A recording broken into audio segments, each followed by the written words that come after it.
Um, palagi daw po akong binabanggit ni Mami sa kanila as yung anak niyang sutil.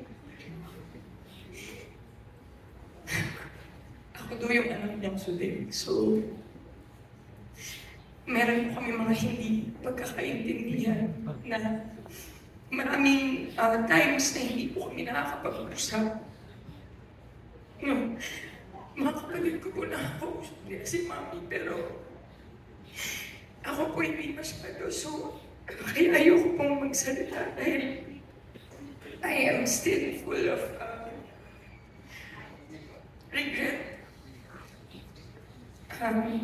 Yun po, pero sabi naman yun po, huli daw kong nawawala kapag paano na yung pandinig.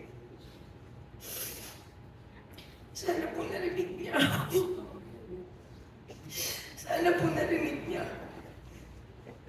na nandun po ako.